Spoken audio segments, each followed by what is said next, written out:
नमस्कार। इन खबर में आपका स्वागत है। आरजेडी के राज्यसभा सांसद मनोज झा द्वारा राज्यसभा में ठाकुर पर पढ़ी गई कविता को लेकर के रार थमने का नाम नहीं ले रही है। अब इस विवाद में गिरिराज सिंह से लेकर के और लल्लन सिंह तक सब कूद पड़े हैं। सबसे पहले चुनौती दी आनंद मोहन के बेटे आरजेडी एमएलए चेतन आनंद ने, और अब खुद आनंद मोहन कूदे हैं और उन्होंने मनोज झा को फिटकरी झाका करके पुकारा है और कहा है कि मार्शल कौम को एक होने ही नहीं देना चाहते। सुनिए आनंद मोहन ने क्या कहा। आज कोई सांसद निकले लोकतंत्र के सबसे बड़े मंदिर में अगर किसी धर्म विशेष को गाली दे, कोई सांसद निकले राज्यसभा के अंदर जाकर किसी जात विशेष को गाली दे, तो ये बर्दाश्त के काबिल नहीं है। लोकतंत्र के आप चौथे स्तंभ हैं, आप लोकतंत्र के पारुआ हैं। आपकी भी जिम्मेवारी बनती है कि जात विशेष को गाली दिया जाए, उसको टारगेट किया जाए, या धर्म विशेष को कटुआ आतंकवादी कहा जाए, या ठाकुर देखे कि ठाकुर को मारो, अपने अंदर के ठाकुर को मारो।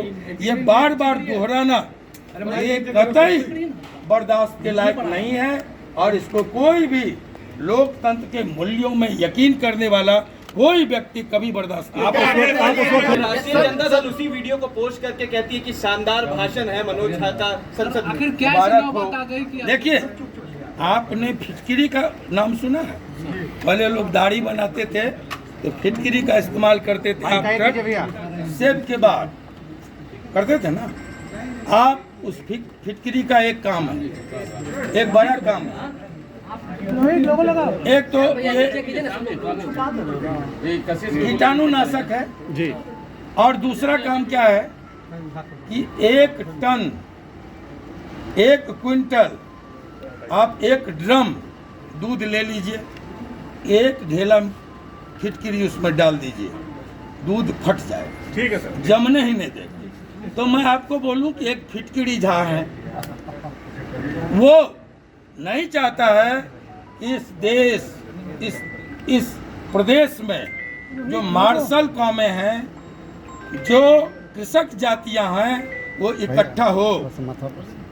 एजेंट बन के पार्टियों में बैठे हुए हैं। किसके एजेंट है सर? किनके एजेंट? और किसके होंगे? जिनका केंद्र में सरकार है उनके एजेंट हैं, इनके बड़े पिताजी का। जबकि लल्लन सिंह कह रहे हैं कि जानबूझ करके बीजेपी विवाद पैदा कर रही है।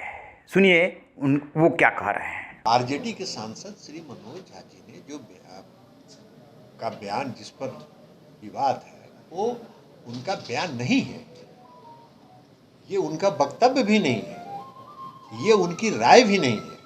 अपने भाषण के दौरान एक कविता, उस पूरे कविता को उन्होंने पढ़ा और खुद को ये कहा कि मान लीजिए कि हम ठाकुर हैं। तो उनका उद्देश्य मतलब ठाकुर से किसी समाज को इंगित करने का नहीं था। उनके कहने का मतलब था कि वो मालिक जो है, तो उन्होंने तो कहा कि हम अपने आप को ठाकुर मान के चल रहे हैं, आप मान के हो सकते हैं ठाकुर। तो इस तरह से उनके बयान को 7 दिन के बाद उनका बयान पर शुरू हो गया। 7 दिन के बाद कब भाषण हुआ? लोकसभा में, राज्यसभा में। तो ये बात तो अभी शुरू हुआ है कल से। ये सब भारतीय जनता पार्टी जो पार्टी है वो कन्फ्यूज का पार्टी, उसका काम ही है भ्रम फैलाना। बीजेपी कह रही है कि ये सब कुछ लालू यादव के उकसावे पे हुआ है। लालू यादव बोल क्यों नहीं रहे हैं? वो तत्काल माफी मांगे। बीजेपी के नेता हैं, केंद्रीय मंत्री हैं गिरिराज सिंह, सुनिए उन्होंने क्या कहा।